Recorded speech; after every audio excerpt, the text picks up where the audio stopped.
Hello friends, this is Jinia Das Nandi. I am an actor. Wish you all a very happy new year. Right now, for the year 2024, this is my first vacation trip. I am at Eco Adventure Resort, Purulia, Khoriabera, and this is the first time I am doing kayaking. So stay tuned. নমস্কার বন্ধুরা, আমি এখন পুরুলিয়ার খড়িয়াবেড়া এটা রয়েছি eco adventure রিসোর্টে। আর প্রথমবার আমি আজকে কায়াকিং করছি। তো এমন একটা অপূর্ব পরিবেশে এসে একটা কবিতা না বলে তো পারা যায় না। তো যদিও আমি প্রস্তুত নই, আই এম নট প্রিপেয়ার্ড, তো সেই জন্য ভুল ত্রুটি মার্জনীয়। আমি একটা কবিতা বলার চেষ্টা করছি। এরকম একটা পরিবেশে এসে যেটা মনে পড়ে, পাহাড় চূড়ায় কবি সুনীল গঙ্গোপাধ্যায়। তো সেই কবিতাটি আমি বলার চেষ্টা করছি, মানে ভুল ত্রুটি মার্জনীয়, মনে নেই, আমি প্রস্তুত নই, আমি প্রস্তুত হয়ে আসিনি, কিন্তু সেই কবিতার যে বিভিন্ন লাইনগুলো সেটাই আমার কানে বাজছে। এমন একটা অপূর্ব পরিবেশে এই কবিতাটা ছাড়া আর অন্য কিছু মাথায় আসছে না। তো আমি শুরু করছি, সঙ্গে থাকো তোমরা বন্ধুরা। পাহাড় চূড়ায় কবি সুনীল গঙ্গোপাধ্যায়। অনেক দিন থেকেই আমার একটা পাহাড় কেনার শখ, কিন্তু পাহাড়কে বিক্রি করে তা জানি না।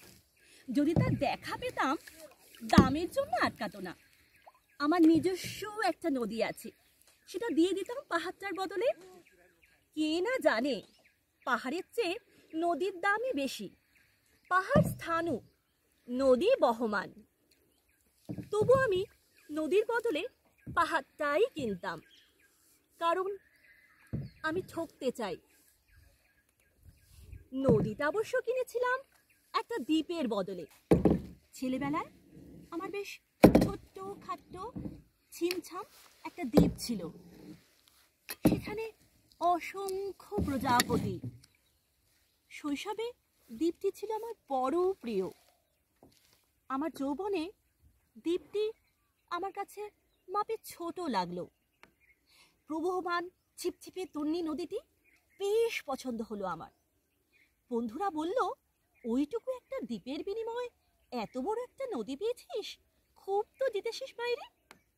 তখন জয়ের আনন্দে আমি বিহ্বল হতাম। তখন সত্যি আমি ভালোবাসতাম নদীটিকে। নদী আমার অনেক প্রশ্নের উত্তর দিত, যেমন, বলো তো আজ সন্ধ্যাবেলা বৃষ্টি হবে কিনা।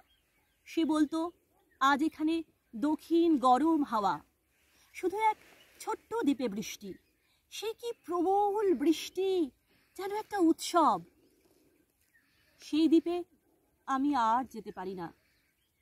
সে জানতো, সবাই জানে, শৈশবে আর ফেরা যায় না। আমি এখন একটা পাহাড় কিনতে চাই। সেই পাহাড়ের পায়ের কাছে থাকবে গহন অরণ্য। আমি সেই অরণ্য পার হয়ে যাব। তারপর শুধুই রুক্ষ কঠিন পাহাড়। একেবারে চূড়ায় মাথার খুব কাছে আকাশ, নিচে বিপুলা পৃথিবী, চরাচরের তীব্র নির্জনতা।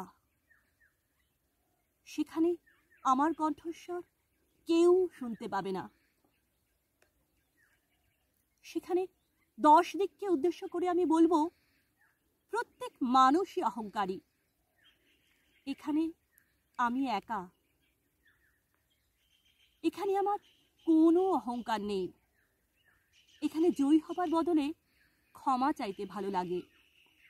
হে 10 দিক, আমি কোনো দোষ করিনি, আমাকে ক্ষমা করো।